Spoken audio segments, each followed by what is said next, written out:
Williams, de l'ombre de sa sœur à la légende. Aujourd'hui, dans Les Vies extraordinaires, on découvre les destins de la plus grande athlète de tous les temps. Avant de dominer le monde du tennis, elle s'entraînait sur les terrains de béton criblés de balles à Compton, sous la protection de son père, dans l'ombre d'une sœur prodige.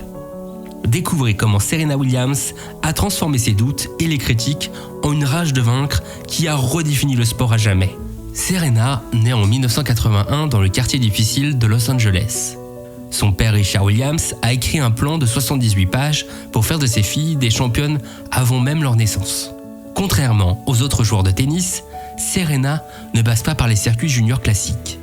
Elle s'entraîne avec des balles usées, entourée par la réalité des bruits de Compton. Au début, tous les yeux sont rivés sur sa sœur aînée, Vénus.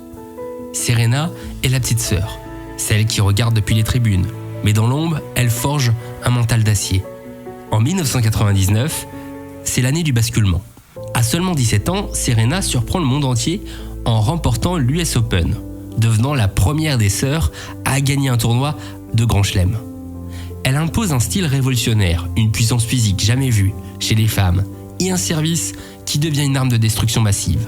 C'est la naissance du Serena Slam. Elle prouve qu'elle n'est plus la sœur, mais une force indépendante capable de régner sur un circuit. Le parcours de Serena est marqué par des obstacles extrasportifs. En 2001, à Indiana Wells, elle et sa famille sont huées par le public sous fond de tension raciale. Blessée, elle décide de boycotter ce tournoi majeur pendant 14 ans. Elle devient alors une icône de la lutte pour le respect des athlètes noirs dans les sports historiquement élitistes. Elle refuse de faire face à l'injustice, qu'il s'agisse de l'égalité salariale ou d'un commentaire sur son corps. I've been body shamed basically since I've been in the public eye. I didn't like who I was.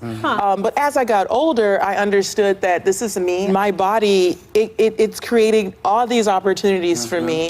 Sa carrière n'est pas une ligne droite. En 2011, elle frôle la mort à cause d'une embolie pulmonaire.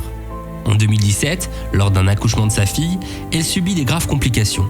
À chaque fois, le monde du sport pense qu'elle est finie. To all the moms out there, you know, I was playing free today. À chaque fois, elle revient plus forte. Excessif pour moi, pour toute mon carrière, je n'ai pas peur. Jamais. Parce que pour moi, dans ma tête, je pense, si je perds, avant, je travaillais beaucoup et je assez encore. Mais si je pense, je perds, je peux, c'est pas bon pour les champions. C'est pas un bon sentiment. Donc le travail. Exact. Que le travail. Elle remporte l'Open d'Australie en 2017, alors qu'elle est enceinte de 2 mois. Un exploit qui semble presque surhumain. Avec 23 titres de Grand Chelem en simple, elle détient le record de l'Air Open, mais son héritage dépasse les chiffres. Elle a ouvert la voie à de nouvelles générations de joueuses, comme Naomi Osaka ou Coco Gauff, et a investi massivement dans des entreprises fondées par des femmes et des minorités via Serena Ventures.